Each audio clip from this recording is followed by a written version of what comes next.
What's up, guys? Today's Sunday, the day after I got done priming the truck bed, and when I mowed my yard the other day, I wondered why it didn't seem like the deck and stuff was doing like it was supposed to do. One side was cutting really low, and this thing has actually got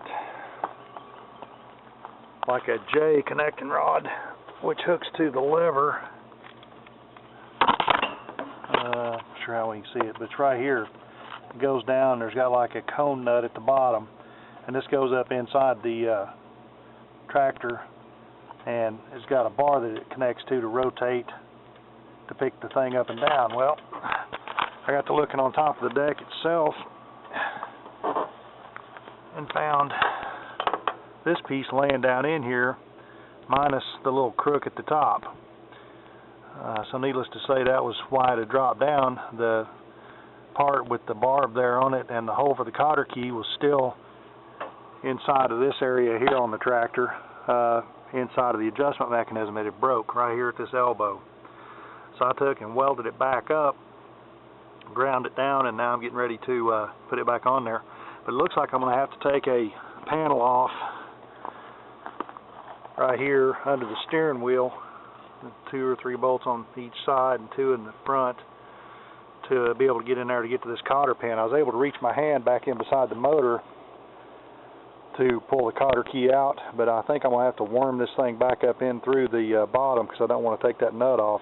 When that elbow broke off, the whole thing fell down through the deck mechanism, so I'm hoping I can fish it back up through there and not have to fool this adjustment any to keep it back where it was level. But after I get the panel and stuff pulled off, I'll bring you guys back. See you in a minute. Okay, time to regroup on that one.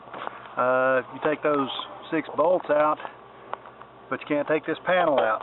The emergency brake, or parking brake, whatever you want to call it, this shaft right here actually goes right through that panel. You can't take it off. You can pivot it back and forth a little bit, but you can't really get to it, and you can't take it out. So on further review, I figured out the next best way was to take out these 2 bolts right here on the front of the tower, right behind the engine, and pick the fuel tank up. And then that gives you access down in here to get to that rod. So it only took about 5 minutes to get those 6 screws out. I'll just stick everything back together and get this thing put together. While I'm in here, I'll take the air hose and clean everything out real good, grease everything.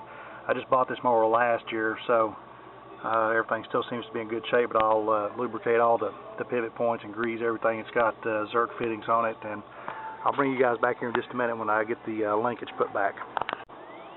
Okay, I got everything pretty well cleaned up, put back together, got the linkage back down underneath there. While I had it apart, I did a cleanup job on it.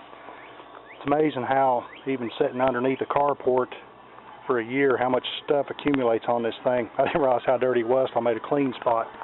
But I cleaned up all the painted sheet metal and put a coat of McGuire's wax on it to help protect the metal. And then still need to take it down to the house and take the garden hose and stuff and clean the wheels and everything. I just wiped the body down with the window cleaner. But I got everything pretty well cleaned up and a coat of wax on it to protect it. Got the linkage fixed for that. Everything seems to be holding up pretty good. Both sides are going up and down. So with that, I've got everything squared away, and now I can go mow the rest of my grass. So hope you guys have a great weekend, and I'll see you on the next one. Take care. Welcome to the jungle, folks.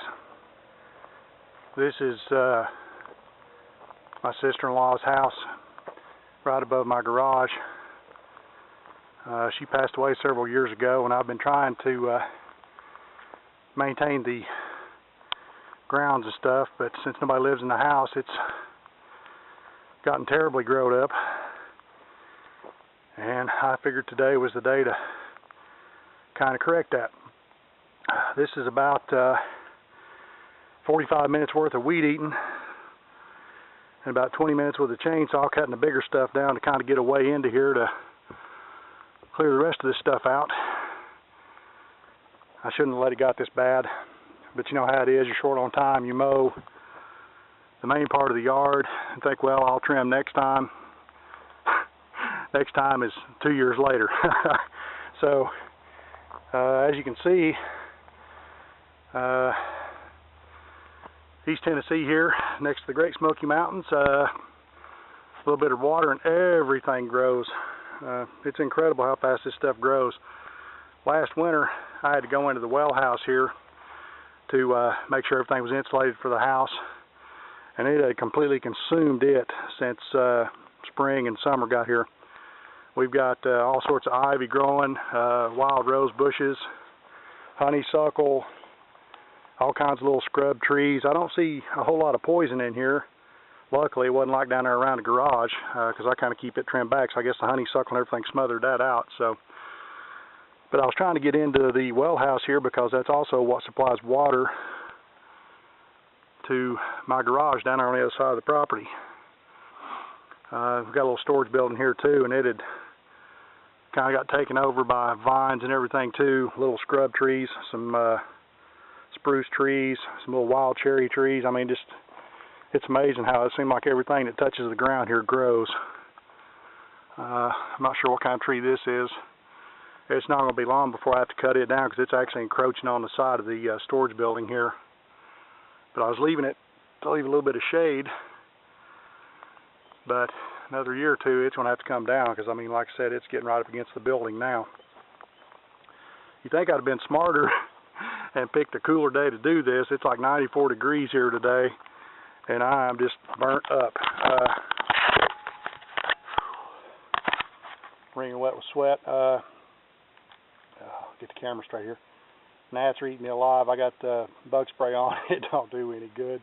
But I'm out here trying to get this stuff cleaned up and get this debris and everything cut away from the door here so I can turn the water back on. I turn it off in the wintertime because even though the ground here doesn't freeze real deep, this past winter we had some really cold temperatures. I'm trying to get my head straight in the camera.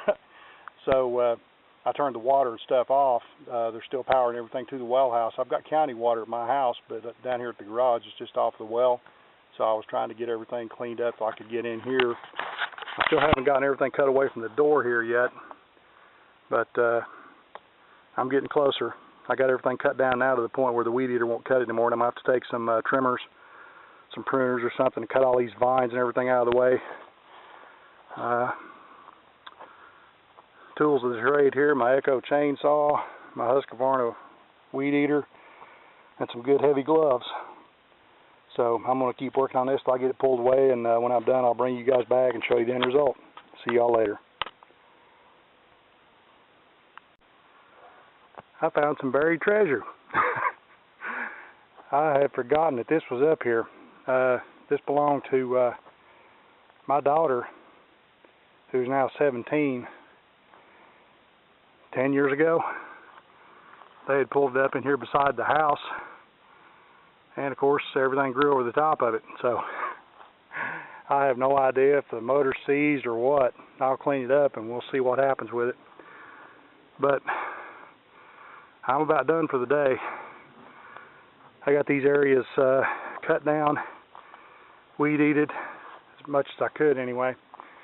There's still a lot of undergrowth, honeysuckle vines and stuff in there. I cut everything back to get rid of the big stuff. Got the well house open, and as I figured, I've got some busted pipes in there, so I'm going to have to redo all of that. But I'm fixing to spray some Roundup over all of this to kill off the rest of this stuff. I already got it mixed up in the sprayer there. But at least you can get to the steps and the front door of the house. That rose bush had absolutely taken over the whole front of the house. I cut that thing back to the stump, which is right here. But I mean, this thing was just literally eating the house. I cut everything down, weed-eated what I could, raked everything up into a burn pile here. I'm going to pull it a little bit further away from the house here in a few days when this stuff kind of dries out some. But like I said, I'm going to spray all these areas in front of the house where I just weed-eated and try and get some of this stuff knocked down. I am whooped.